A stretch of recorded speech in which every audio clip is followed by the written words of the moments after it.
Is more pressure internationally. The former French Prime Minister Dominique de Villepin says, and I quote, "There are three things that must be done. First, immediately suspend the EU-Israel agreement. The majority of Israel's trade is with Europe. Suspend it.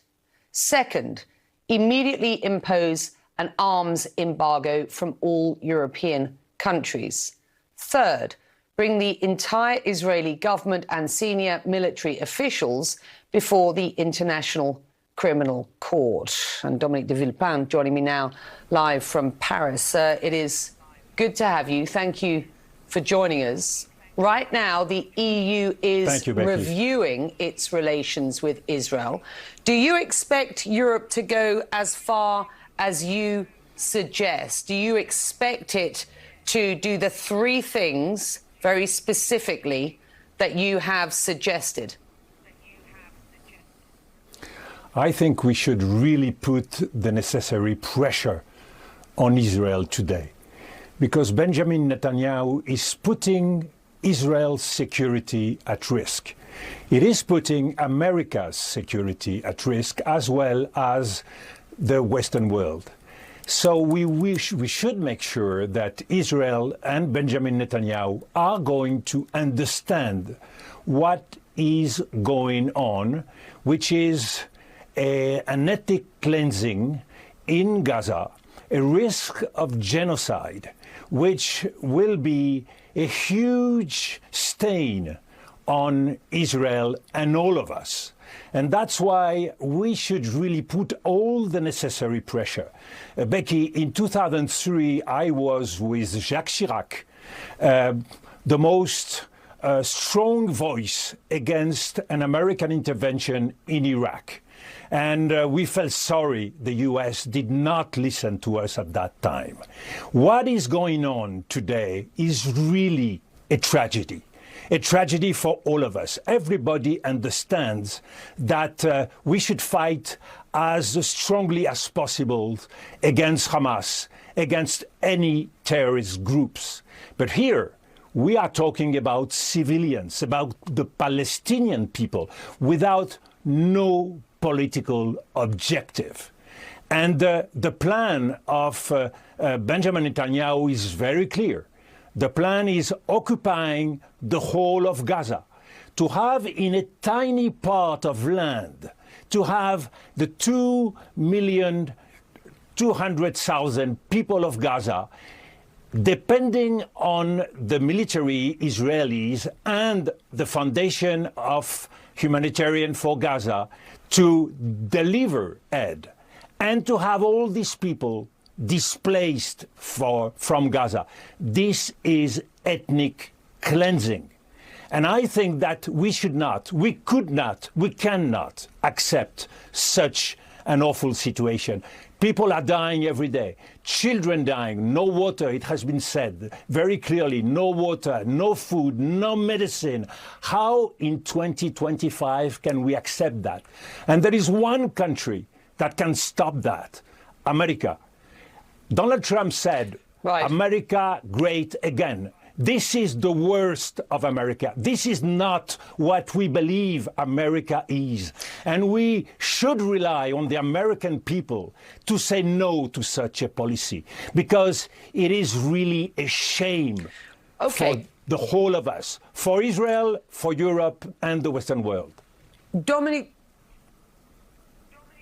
de Villepin, Benjamin Netanyahu stands by his goal that he laid out in the first week after October the 7th. His goal is to eradicate Hamas and to bring home the remaining hostages. Do you believe that any of this pressure will actually push Israel to change course? After all, today, as you and I speak, they still have the support, or he still has the support, as we understand it, of the United States?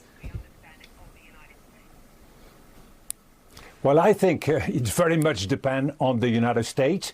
I think the message of Europe should be very clear. Embargo on arms, cutting the relation, the economic relation, and we are the first partner of Israel. And Israel is today more isolated than ever. And we know that what is going on now in Gaza is not going to make things any better for Israel. This is not anymore a matter of security for Israel, because deterrence has been restored since many months. Today, it is a matter of what should happen in Gaza. And I think we should restore hope for the Palestinian people. You see, the idea to have a Riviera on Gaza is just a joke. So we should go back to reality. We should give a perspective for the Palestinian people. If we don't do that, we are every day making more terrorists for tomorrow. We are creating insecurity for the children of Israel tomorrow and the day after, and for all of us also. So we should be held responsible for all of that, and we should change course of history. This is really in our hands, and mostly in the hands of the United States. Changing the course of history would be recognizing a Palestinian state. France says it is determined to do so. A small number of European countries, of course, have already done so recently. Emmanuel Macron, the French president, leaving open the possibility of unilaterally declaring a Palestinian state at a conference, a UN conference in June, co-sponsored, as I understand it, by the Saudis and the French. Would you support Paris taking this step? And how likely is it to happen? And should the United States, under Donald Trump, do the same? If we want to stop the course of violence, if we want to be able to put all this violence in the track of politics, of course, creating a Palestinian state is solving one of the biggest injustices since 1945. So giving to the Palestinian people the possibility to have a state, to have a piece of land where to live, I think it is our responsibility today. And yes, I think it will change everything, because whenever they will be in their land and living peacefully with Israel, of course, we should guarantee to the Israeli people that we should always back their security. And this is the promise that we've made long ago. But what happened on the 7th of October is the exact proof that there is no way you can have security without peace. You need peace to have real security. So we should get out of this vicious circle. This is the 14th war in Gaza. So we should change the course of history, definitely.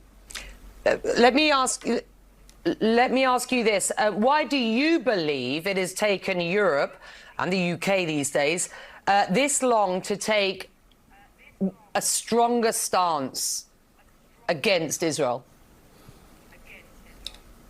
Well, it's not the strongest stand against Israel, because I don't think we should hold the Israeli people responsible for the policy of Benjamin Netanyahu. For domestic political reason, this government is choosing the worst path of politics. But Israeli people, as well as Jews around the world, should not be held responsible. We should, on the contrary, try not to essentialize. And in the same way, we should not essentialize the Palestinian.